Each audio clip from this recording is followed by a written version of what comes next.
நம்ம இன்றைக்கி என்ன பார்க்க போகிறோம் அப்படின்னு பார்த்தீங்கன்னா, போர்க் கறி. ஃபர்ஸ்ட் அதுக்கு என்னென்னா, நம்ம வந்து க்யூபாக வந்து போர்க்கை நல்லா வந்துட்டு கட் பண்ணிக்கணும்.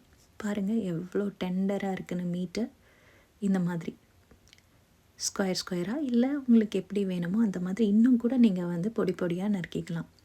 அப்புறமா வெங்காயம், தக்காளி, இஞ்சி பூண்டு பேஸ்ட்டு, காஞ்ச மிளகா இதை போட்டு நல்லா வதக்கிக்கணும்.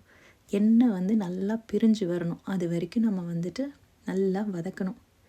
இதுக்குள்ளே என்ன கேட்டிங்கன்னா, எனக்கு போர்க்கு பிடிக்கவே பிடிக்காது. அப்போ எனக்கு பசிக்குமே, என்ன பண்ணுறது? ஸோ எனக்கு தனியாக கடலக்காய் சட்னி அரைச்சி அது தனியாக நான் ரெடி பண்ணி வச்சுக்கிட்டேன். அதுக்குள்ளே என்னென்னா, இந்த சைடில் இட்லி பாத்திரத்தில் தண்ணியை நல்லா கொதிக்க விட்டுட்டு, அதுக்கப்புறமா இட்லி ஊற்றி என்னங்க பண்ணுறது, நான் ஒன்று பிளான் பண்ணேன், இவங்கெல்லாம் சேர்ந்து இல்லை போர்க் கறி பண்ண போகிறோம் அப்படின்னு சொல்லி பிளான் பண்ணிட்டாங்க. சரி ஓகே, நமக்கு இன்றைக்கி இட்லி கடலக்காய் சட்னி தான்.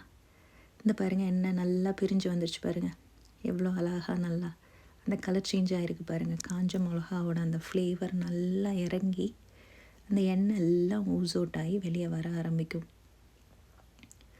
அப்புறமா இதில் நம்ம என்ன ஆட் பண்ண போகிறோன்னா, 2 டேபிள் ஸ்பூன் சில்லி பவுடர் போடுறோம். வீட்டில் அரைச்ச தனி மிளகாய்த்தூள், நீங்கள் கடையில் வாங்கி போட்டாலும் அது ஓகே தான். இது நான் வந்து வீட்டில் அரைச்சிக்கிட்ட மிளகாய்த்தூள். அடுத்து என்ன போட போகிறோம் அப்படின்னு பார்த்தீங்கன்னா, கரம் மசாலா. இதில் என்ன ஜோக்குன்னா, ரொம்ப வந்து சின்னதாக கட் பண்ணிட்டேன் பேக்கெட்டை. உடனே வந்துட்டு என் ஹஸ்பண்ட் என்னென்னா, என்னம்மா இது இதிலேருந்து விழவே மாட்டேங்குது, கொஞ்சமாவது பெருசாக கட் பண்ணலாம்லன்னு சொல்லிட்டு புலம்பிக்கிட்டே அந்த கரம் மசாலாவை போட்டாங்க. பாருங்கள் எண்ணெய் நல்லா பிரிஞ்சு வருது நம்ம மசாலாஸ் எல்லாம் போட்ட பிறகும். இந்த டைமில் தான் வந்துட்டு நம்ம போர்க்கை ஆட் பண்ணணும். அப்போ தான் கரெக்டாக இருக்கும். அந்த எல்லா மசாலாஸும் நல்லா வந்து அந்த போர்க்கில் வந்து நல்லா இறங்கும். அந்த மீட்டுக்குள்ளே எசன்ஸ் எல்லாமே வந்து நல்லா இறங்கும். ஸோ நல்லா நம்ம என்ன பண்ணணும்னா சாட்டே பண்ணிகிட்டே இருக்கணும். அப்புறம் ஒரு 2 கப் அளவுக்கு வந்து நம்ம தண்ணி ஊற்றலாம்.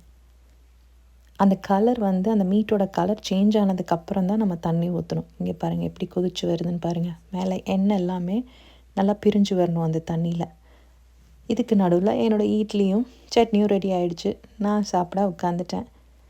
அப்புறம் அப்பாவும் பையனும் உட்காந்து சாப்பிட்டாங்க. பாருங்கள் எப்படி வந்திருக்குன்னு. ரொம்ப நல்லா இருந்ததுங்க டேஸ்ட்டு. நான் டேஸ்ட் பண்ணி பார்க்கல, 2 பேரும் சொன்னாங்க.